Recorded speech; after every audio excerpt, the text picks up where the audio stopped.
partial reps have their benefits in a workout. The way I like to do partial reps is preferably in a power rack, or if the machine is designed to stop the weight from a dead stop. Like for example, some chest press machines in the gym have a way to adjust the starting point. So if I could do a partial rep and adjust the starting point so I can push the last 5 inches versus do the full range of motion on the chest press machine, then that's the type of partial rep I like to do. One of the reasons why I don't like to push myself to initiate the movement and then just move a few inches is because I can't measure every single rep if I'm not doing full range of motion. There's some people who believe if you just do the first few inches of a partial range and you don't stop it, you can damage the joints long term. But there are other people that believe if you work out the last few inches from a dead stop at the strongest point, you can strengthen the connective tissue, you can strengthen your joints, and you're not damaging your joints from stopping in the middle of a rep. Like the chest press example I gave. If you start from the last few inches, depending on if the machine is designed for it, then you can push from a dead stop with a lot more weight. But if you're doing chest press and you have to do it from the full range of motion and then you decide to just do partial range, I don't see any benefits of doing that. One, you have to get a spotter to either help you pull more weight, or two, I don't see any benefits of doing partial ranges if you can already do the full range motion with that amount of weight. Now speaking of power racks, I like to apply this more to rack pulls and partial squats, and even once in a while partial overhead press or partial bench press. I like to use these safeties as a starting point.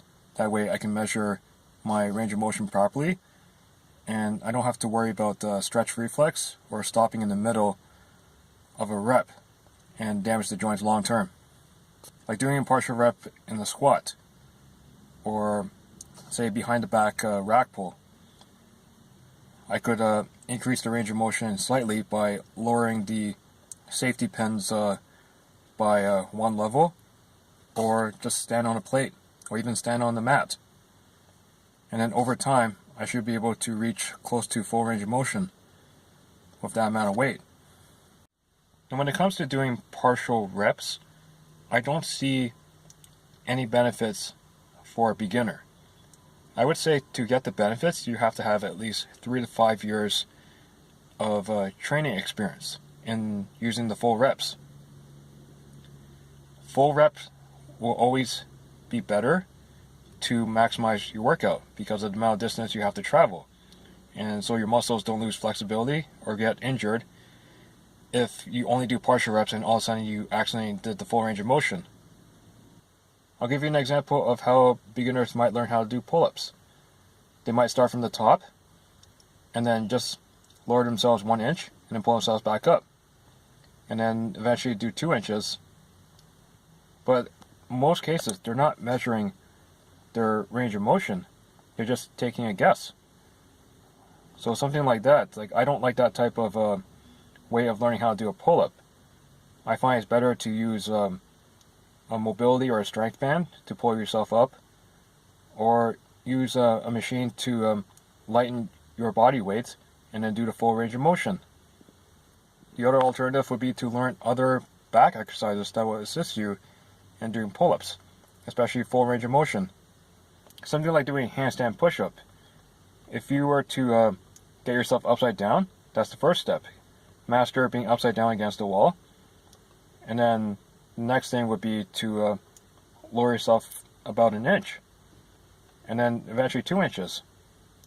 And so on. And then get to the full range of motion, or get to the point where your head touches the floor.